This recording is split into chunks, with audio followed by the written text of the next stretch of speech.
Hybrid ગાંજો મંગાવનાર Akshay સોનીની મુંબઈથી ધરપકડ કરી લેવામાં આવી છે. મુંબઈથી સુરતમાં ઘુસાડવામાં આવતા હાઇબ્રિડ ગાંજાના મામલે સારોલી પોલીસે એક કરોડપતિ પરિવારના યુવકની ધરપકડ કરી હતી. આ મામલામાં ગાંજો મંગાવનાર અક્ષય સોની અને મુંબઈથી આપનાર સિદ્ધાર્થ બંને વોન્ટેડ હતા.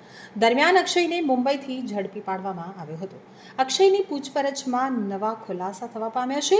અક્ષય ગાંજાના સપ્લાયર સાથે ટેલિગ્રામથી સંપર્કમાં આવ્યો હતો. ત્યારબાદ સુરતમાં શિકાર બનાવી ગાંજો લેવા મોકલતો હતો.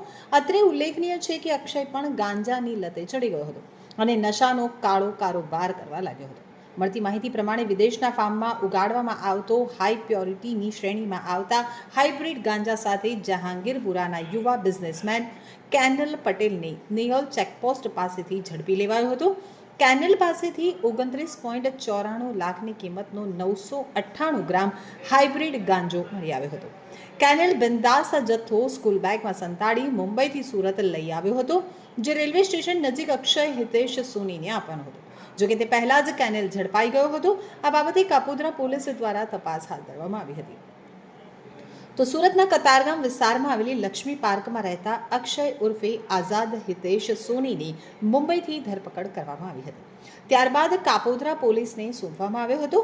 કાપોદ્રા પોલીસ દ્વારા અક્ષયને કોર્ટમાં રજૂ કરી અને 1 દિવસના રિમાન્ડ મેળવ્યા હતા. દરમિયાન અક્ષયની પૂછપરછમાં નવા ખુલાસાઓ થવા પામ્યા છે. મુંબઈના વાસન નેરુલમાં સિદ્ધાર્થ નામના યુવક પાસેથી ગાંજો કેનલ લાવ્યાનું સામે આવ્યું છે. સિદ્ધાર્થ અક્ષયના સંપર્કમાં ટેલિગ્રામ મારફતે રહેતો હતો. ટેલિગ્રામ મારફતે જ સિદ્ધાર્થ અને અક્ષય બંને સંપર્કમાં આવ્યા હતા અને આ પહેલા પણ 2 વાર ગાંજો કુરિયર મારફતે મંગાવવામાં આવ્યો હતો. અક્ષયે પૂછપરછમાં પોલીસે વધુમાં જણાવ્યું હતું કે અક્ષયના પિતા સતત બીમાર રહેતા હોવાથી આર્થિક સંકડામણ અનુભવતો હતો. અક્ષય ધોરણ 10 સુધી ઇંગ્લિશ મીડિયમમાં અભ્યાસ કરેલો છે. તે ઓનલાઈન સ્પેર પાર્ટ વેચી અને કમાણી કરતો હતો. દરમિયાન ટેલિગ્રામ મારફતે સિદ્ધાર્થના સંપર્કમાં આવ્યો હતો.